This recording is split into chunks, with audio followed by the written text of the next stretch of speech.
শ্রীলঙ্কাকে হারিয়ে সেমিফাইনালে বাংলাদেশ। এক ম্যাচ জিতেই সাফ অনূর্ধ্ব-20 চ্যাম্পিয়নশিপের সেমিফাইনালে উঠেছে বাংলাদেশ।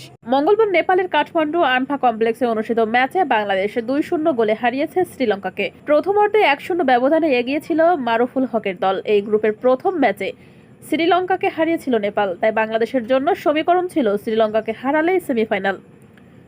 বাংলাদেশ জেতার পরপর 2 ম্যাচ হেরে বিদায় নেয় শ্রীলঙ্কা, তাতে নেপালের সেমিফাইনালও নিশ্চিত হয়।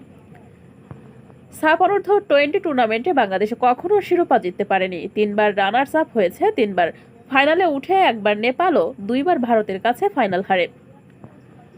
এবার শিরোপা জয়ের লক্ষ্য নিয়ে বাংলাদেশ অংশ নিচ্ছে দেশের অভিজ্ঞ কোচ মারুফুল হকের নেতৃত্বে। প্রথম ম্যাচে বাংলাদেশ একচেটিয়া প্রাধান্য নিয়ে খেলেই সহজ জয় তুলে নিয়েছে। তবে জয়টা হতে পারত আরও বড়। বাংলাদেশ বেশ কয়েকটি সহজ সুযোগ নষ্ট করেছে। বাংলাদেশ জয় দিয়ে মিশন শুরু করেছে মিরাজুল ইসলাম ও পিয়াস আহমেদ নোভার গোলে। 18 মিনিটে বল পেয়ে বাম দিক দিয়ে ঢুকে পড়েন রাব্বি হোসেন রাহুল। তাকে বাধা দেওয়ার চেষ্টা করেও পারেননি লঙ্কান ডিফেন্ডার আনসার মোহাম্মদ।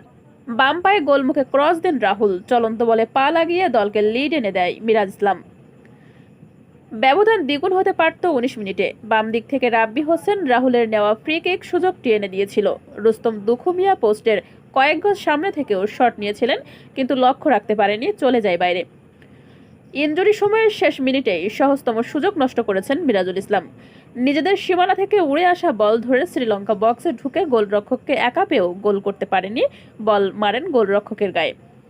প্রথমার্ধে কোণঠাসা অবস্থা থেকে বেরিয়ে দ্বিতীয়ার্ধে শ্রীলঙ্কা গুছিয়ে খেলতে শুরু করে। বেশ কয়েকবার গোলের সুযোগও তৈরি করেছিল। এর মধ্যে 58 মিনিটে সমতা আনার সুযোগ এসেছিল শ্রীলঙ্কার সামনে। বক্সের বাইরে থেকে দুর্দান্ত শট নিয়েছিল শিয়ান মোহাম্মদ শাহিল, তবে বাংলাদেশের গোলরক্ষক মেহেদী হাসান শ্রাবণ সেভ করে বাংলাদেশকে রক্ষা করেন।